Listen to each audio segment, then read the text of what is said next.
It is with great pleasure that I speak on this bill today as the Shadow Minister for Education. The Coalition Government supports this bill, which is the reintroduction of measures introduced by us which lapsed at the election. On behalf of the Coalition, I thank the Government for proceeding with our bill, which supports our world-class researchers, universities and our industries to deliver for our nation. My former colleague, the Honourable Alan Tudge, as the previous Minister for Education, undertook a review of the government's significant investment in research to identify ways in which we could drive greater benefits for our economy. This work looked at the research undertaken here in Australia by some of our brightest academic minds and the potential to support these ideas through the commercialisation phase. What we discovered was that whilst we undertake world-leading research and publish more than 100,000 academic papers, we don't do a lot with those beyond the initial exploration. The ideas generated at universities are incredible, and we are renowned around the globe for inventions like the electronic pacemaker, invented by Dr. Mark Lidwell and physicist Edgar Booth in the 1920s, the use of penicillin by Australian scientist Howard Florey in 1939, the black box flight recorder invented in the 1950s by Dr. David Warren, which is now installed on every aircraft, and the cochlear implant by Professor Graham Clark, developed in the 1970s, which to date has been used on about 750,000 people across the world, absolutely changing lives. The list goes on, but these inventions alone demonstrate how we can assist Australian researchers to translate their amazing ideas into commercial applications to meet Australia's and the world's greatest challenges. This will not only highlight Australia's incredible research on the world stage, but also provide a boost to our productivity, create jobs and the industries of our future. This translation element was a key component of the Coalition's $2.2 billion university research commercialisation package and is the subject of the bill before us today. Our university research commercialisation package outlined key initiatives to reform Australia's research commercialisation landscape across 4 key areas. These are by placing national priorities at the core of Australian government-funded research, by using priority-driven schemes to ramp up commercialisation activity, by delivering university research funding reform to strengthen incentives for genuine collaboration with industry, and by investing in people who are skilled in university-industry collaboration. As I was saying, we outlined the mechanisms to drive these reforms through 5 key strategic and targeted investments, including our $243 million Trailblazer Universities program to boost research and development and drive commercialisation outcomes with industry partners, a $150 million capital injection to expand the CSIRO Main Sequence Ventures program, which backs start-up companies and helps create commercial opportunities, $296 million for 1,800 industry PhDs and over 800 in new fellowships, the creation of a new IP framework for universities to support greater university-industry collaboration and the uptake of research outputs, and of course, the $1.6 billion over 10 years for Australia's Economic Accelerator, a new stage-gated competitive funding program to help university projects bridge the so-called valley of death on the road to commercialisation, the subject of this bill. In relation to the first element of the package, the Trailblazer program, this research component was aligned with delivering research that would support our national manufacturing priorities. These priority areas were those we had identified as areas where Australia has significant comparative advantage and a strategic national interest. The areas at the time were medical products, food and beverage, recycling and clean energy, resources technology and critical minerals processing defence industry and space. We ran an expression of interest to determine what potential projects were out there, to identify where there could be partnerships with industry and where these ideas could be supported through to commercial application. This process garnered significant interest from researchers, and the types of projects being proposed were impressive.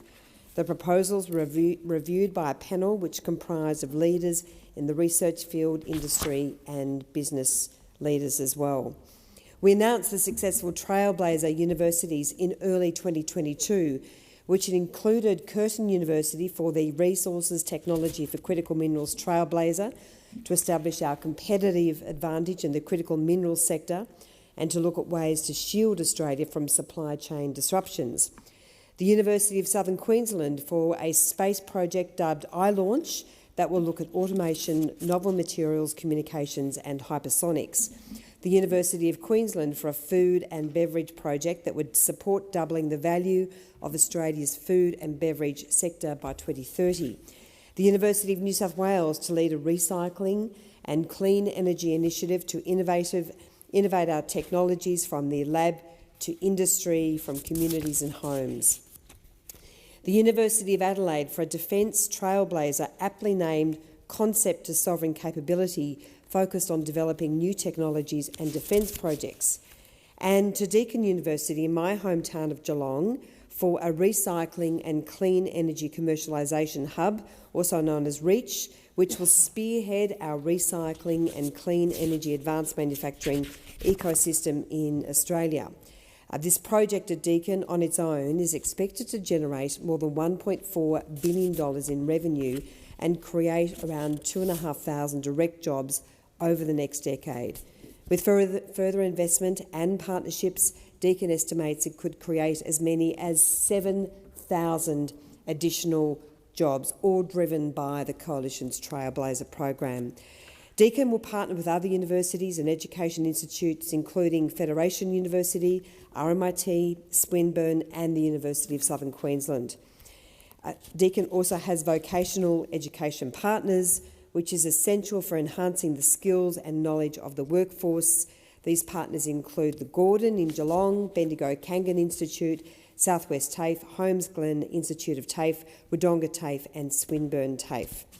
There is a long list of industry partners for this project. I'll just raise and mention a few, including Scale Facilitation and Recharge Industries, which is headquartered in Geelong, BNNT Technology, Calix Limited, Austron Energy, Gen2 Carbon, Carbon Revolution, another great advanced manufacturer based in Geelong, White Graphene, Quickstep, Viva Energy, Jet Technology, HiQ, and I say the list goes on and on. So these 6 projects alone, supported by close to $250 million in coalition funding, will create hundreds of partnerships across the higher education sector and, most importantly, with industry. They will inject billions of dollars into the economy and create thousands of jobs right across our nation. It is certainly a very exciting time for research in Australia.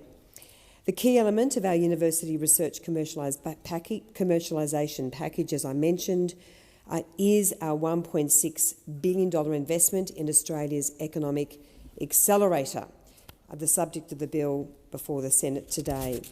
This bill amends the Higher Education Support Act to make the appropriate provisions in Schedule 1 to deliver this program and provide increased support to our universities to commercialise their world-leading research. This component of our package provides a 10-year investment for a competitive grant funding program. Again, our investment was to be aligned to areas that we identified as national priorities outlined in our modern manufacturing strategy, a strategy which was focused on expanding and modernising Australia's sovereign manufacturing capability, securing supply chains and investing in the skills and world-class research needed by our manufacturing businesses. The Albanese government has since scrapped this strategy and is attempting to replace it with its National Reconstruction Fund, which really is just a big bucket to fund their election commitments. Labor keeps saying this will rebuild Australia's industrial capability, and that they want Australia to be a country that makes things again, but they simply aren't listening to the sector. These businesses are essential to our economy, and yet they are being crippled by skyrocketing energy prices and are struggling to get the workers they need to keep their door open. And of course, they're also facing great concerns with the Labor's IR changes, including its introduction of multi-employer bargaining. Economic mismanagement and skyrocketing inflation will only mean businesses will pay more under this Albanese government. And I can tell you, Madam Acting Deputy President, these concerns are ricocheting through many, many businesses across this country. I was at the Geelong Manufacturing Council's 25th anniversary dinner last week, and there was deep concern about Labor's mismanagement of energy policy, as well as its IR changes, including multi-employer bargaining. So there is deep, deep concern across our country about what Labor is doing to small businesses and medium businesses and large businesses, including in manufacturing. I do want to say that we designed our competitive grant for Australia's Economic Accelerator program around 3 stage gates. The first is the initial proof of concept, the idea and the testing stage, to establish if the project is viable. The second is to support the idea through what in research terms is known as the Valley of Death. This is typically the development phase where significant investment is required and where the greatest risk of projects not proceeding lies. And the final stage is supporting the project through to commercial realisation. This is all about getting the product through the development process where it is ready to be sold in the marketplace. At each stage of the process, projects will be evaluated for their probability of success, with larger funding for each stage and greater industry contribution. This will ensure we are supporting projects with the greatest likelihood of success. The commercialisation component, effectively stage 3, or the final stage, would be further supported through the $150 million commitment to SARO's main sequence venture. The program will work to attract projects with high commercialisation potential at the proof of concept or proof of scale level of commercial readiness. To support this new grant opportunity and ensure its success, the bill also establishes a governance framework, including a new advisory board. The board will have up to 8 expert representatives from government, industry, business and the research sectors. The advisory board will oversee the program, drawing upon their collective experience to drive the translation and commercialisation of research. The next and final element of the bill amends the Higher Education Support Act to allow for grants to be made under Part 2 and Part 3 of the Act to support the new industry-led study and postgraduate research grants. This will enable the creation of industry-led programs that pave the way for clear and structured career pathways. It will also embed researchers in industry settings, build research careers within industry, and more importantly, create cohesion between academia and industry. Industry will benefit from the opportunities to host PhD students, which will open pathways for them to recruit high-calibre graduates. So, as I say, Madam Acting Deputy President, this is a very, very exciting bill. This has attracted enormous support. I am pleased to see, of course, that the government has carried this through and that this is attracting the support of the government. But let me just reiterate the support from the group of 8 universities, saying in February that the commercialisation of Australia's world-class university research is key to the nation's growth and prosperity, meeting the challenges ahead and enhancing the lives of future generations. The Business Council of Australia said our $2.2 billion package will significantly improve Australia's ability to commercialise our best ideas and innovations, scaling them up to create exciting new industries, new exports and new highly skilled jobs for Australians. This bill, to support Australia's Economic Accelerator program and all of the supporting elements of the Coalition's University Research Commercialisation package, ensures that government investment into research is targeted and supports areas of national priority. Our investment supports the economy, industries and businesses and our local communities by creating the jobs for our future generations. I commend this bill to the Senate. Thank you.